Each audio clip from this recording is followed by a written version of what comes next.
Time is sponsored by VOA Southeast.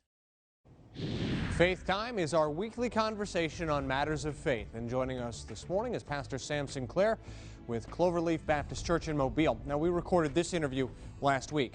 The pandemic has had an economic strain on everybody, and that can lead to stress and anxiety. First question for him is, how do you recommend dealing with it?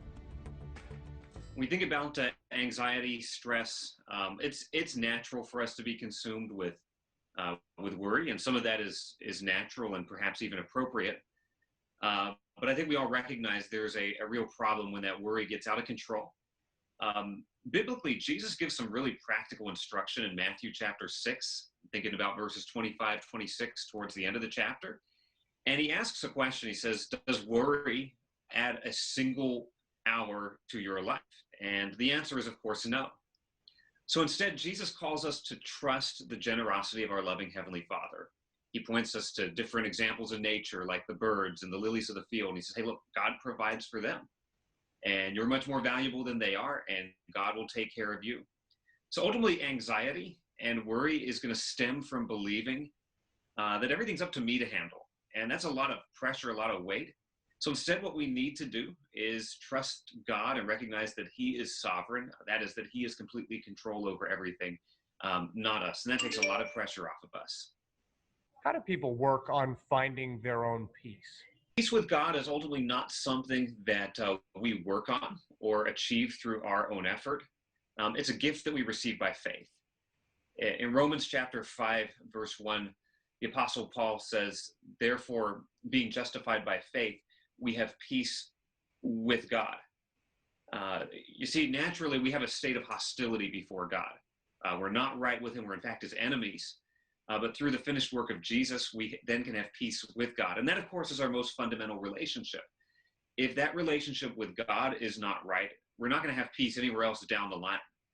So through Christ, we're reconciled to Him. And once we're at peace with God, we're then able to have the peace of God. That's the peace we have from Him, the confidence we have that He's in control, and that we have a relationship with Him. It's all really about relationship with that God.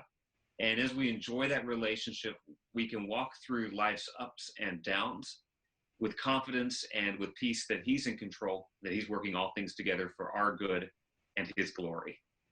So what do you think are some of the top concerns for people in your congregation? Well, I think probably like many people, it's just uncertainty about any number of things. It could be uncertainty about retirement, uncertainty about what the stock market's going to do, uncertainty about the political climate and the election, and of course about coronavirus. Just uncertainty about the future in general. How do you think somebody can avoid giving into despair? Well, I think it goes back to what we were saying just a minute ago, just reminding ourselves that God is absolutely in control. And when I say God's in control, I don't mean just in a distant, don't make me come down there kind of way, but in an active, loving, involved kind of way. The Bible presents God as actively involved in His creation, and it presents Him as always good to His people.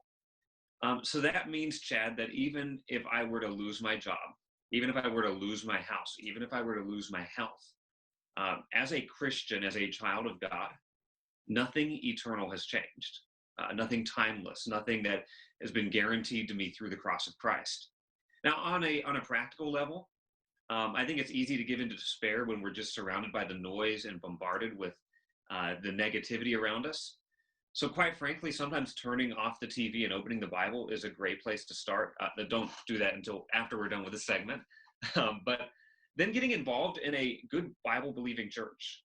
Despair and depression, anxiety thrive in isolation. So since that's true, we need the support, the encouragement that comes from being around other Christians. Pastor Sam Sinclair with Cloverleaf Baptist Church in Mobile. We thank him for joining us for this edition of Faith Time. And News 5 this morning will continue after the break.